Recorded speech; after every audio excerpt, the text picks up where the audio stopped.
So when you get a lot older, let's say 70, and you're looking back at your life, what do you think that you will regret most not doing?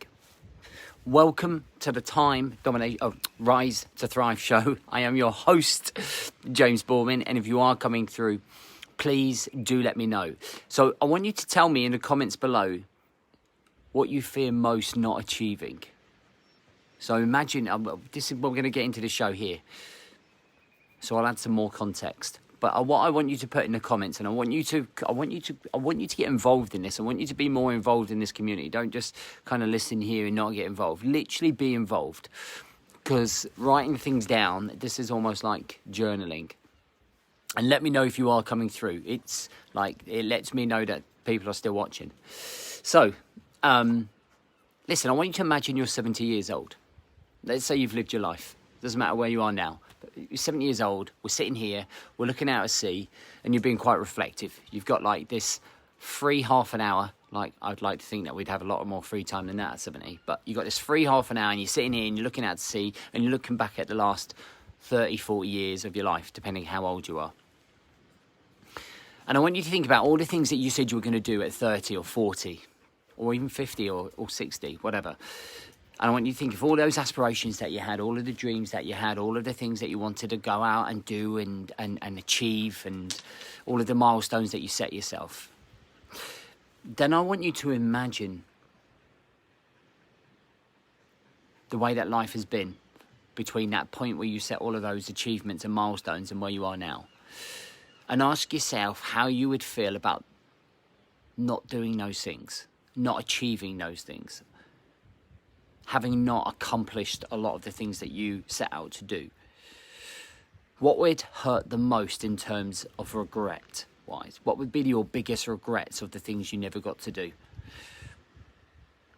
One of the biggest things that I've had recently, is one of my biggest reflections right now, is that 6 years ago, I turned around and said, we are going to, like, I've always wanted to see the world. I've always wanted to travel. I'm just a wandering spirit, if you like. And I just want to go and see the world. It's one of the things that I want to do. I'm very passionate about it. And I've never really been able to do that. You know, I went away when I was like 18 for 2-3 months, got a taste of it. But between then and kind of like now, it's always been family, kids, you know, responsibilities.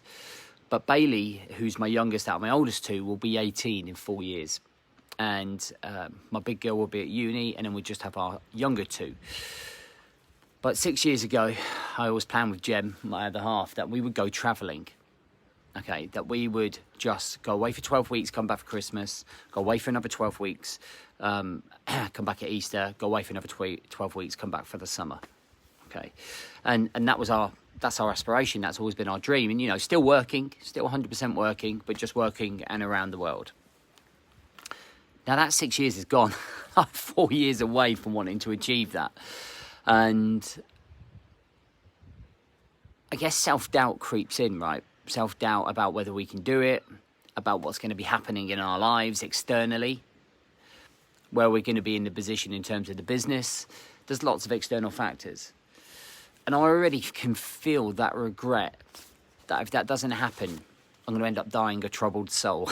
I don't want to die a troubled soul. And I feel that life is slipping away from all of it. Like everything, it's the same for everyone. And I feel as I get older and life is busier and chaotic with kids and everything else, Mondays are coming around a lot quicker. Like, I mean, they are coming around. Time is flying, right? Time is flying. Darcy was a month yesterday. 4 weeks old. And I feel like I want to squeeze more out of life. I don't feel like I'm squeezing enough out of life.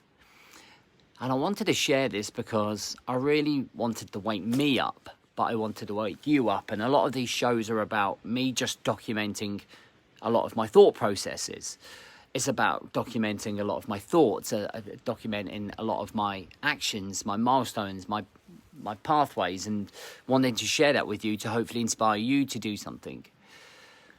And I always wonder what it is going to be. Like when I get to 70, is enough going to be enough? Is anything that I do going to be enough?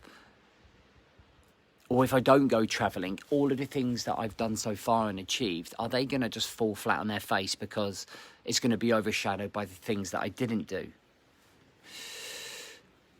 And that's why I'm really interested in you writing all of the comments down below.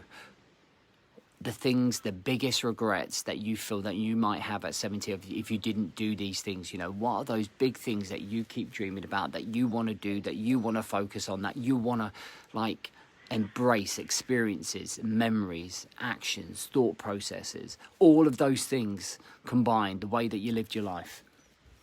And I wonder whether you can go ahead and still achieve them and not have that regret when you're 70 years old, looking out to sea, being like, come here, sit down, sit down, sit down. Morning. And whether you will go ahead and achieve all those things.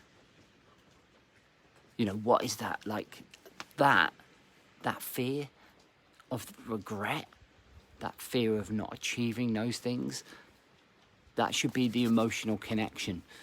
Because I've gone to that place, I think, in the last week where I have mentally and emotionally put myself in that place where it didn't happen.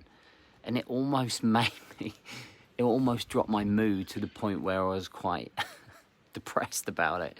I was becoming quite anxious about it because I visually imagined it so much. I don't think my brain realised whether it was right or not. But when you do something quite as powerful as that, you build up that emotional connection to that thing that you're trying to achieve. And I think steady. Shush. Come here now. Come here. Good boy.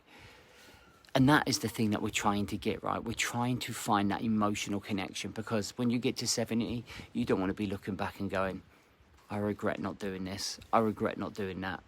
I can't believe I didn't achieve that. Because I do think you'd end up dying a troubled soul. I really do. And more than ever, I need to start living more. I need to start fucking doing more. I need to get away from the system. Do you know what I mean?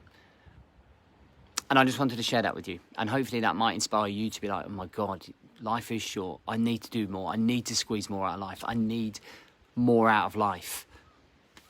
Because it's too short. So on Wednesday, I'm doing a webinar. And I'm going to be doing a lot more of these. But this one specifically is about creating your mission, your yellow brick road, if you like. And the mission is about creating those 10-year visions. I created my 10-year visions, obviously, when I was 40. And creating those 10-year visions is creating those things that we're talking about, those milestones to achieve, those aspirations, those things that take us away from just following the system, being able to accomplish things that we never thought possible. Being able to be in the right mindset and frame of mind to achieve the things that we never thought possible. For me, regret is the heaviest emotion that we can have. And I think the more regret we can avoid, the better I think that we can feel, you know. Listen, I hope that helps. A little bit more thought-provoking reflection type of thing. And being able to really focus on our future and thinking about our future and connecting emotionally with our future as well, and hopefully that triggering some action. All right, guys, I'll catch up with you soon.